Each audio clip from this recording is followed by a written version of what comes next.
தேவ பிள்ளைகள் இரத்தம் புசிக்கக்கூடாது என்று பழைய ஏற்பாடு அறிவுறுத்துகின்றது. ஏனெனில் இரத்தத்தில் உயிர் உள்ளது.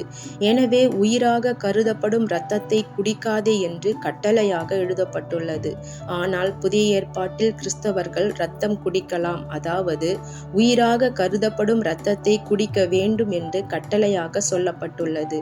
ஆம், பழைய ஏற்பாட்டில் சொல்லியபடி மாம்சத்தின் இரத்தத்தை கிறிஸ்தவர்கள் குடிக்கக்கூடாது. ஆனால் நமக்காக பலியான ஆட்டுக்குட்டியானவரின் இரத்தத்தை குடிக்க வேண்டும். அதாவது நமது நன்மைக்காக சிலுவையில் சிந்தப்பட்ட இயேசு கிறிஸ்துவின் உயிர் நிறைந்த இரத்தத்தை நாம் குடிக்க வேண்டும். ஏனெனில் அவரின் இரத்தத்தின் உயிர் நமக்கு உயிராக மாறுகிறது. நாம் குடிக்காவிட்டால் உயிர் அற்றவர்களாக அல்லது இவ்வுலகில் வாழ்வதற்கு உயிர் இல்லாதவர்களாக ஆகிவிடுவோம். இவ்வுலகின் லோகாதிபதி இவ்வுலகின் காரியங்கள் வழியாக நம்மை கொல்ல அழிக்க வருகிறான். இவனின் நாசமோசத்தின் வல்லமைகளில் நாம் சோர்ந்து மரணத்தின் நிகழ்வுகளான முடியாது, செய்ய மாட்டேன், நடக்காது, நான் பலவீனன், நான் நோயாளி போன்றவைகளால் நாம் கட்டப்படுவோம். ஆனால் இயேசுவின் இரத்தத்தின் வல்லமையில் நாம் தொடர்ந்து பங்கு உள்ளவர்கள் என்பதை நமது ஆத்மாவும் சரீரமும் அறிய வேண்டும்.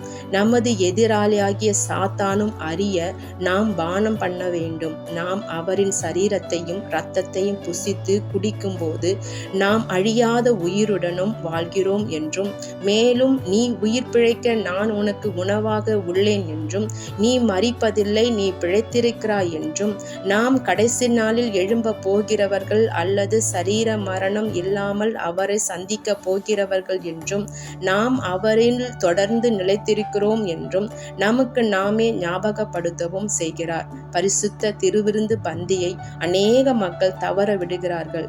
இந்த தவறை செய்யாதீர்கள். இதில் நமக்கு எண்ணில்லா நன்மைகள் உள்ளது.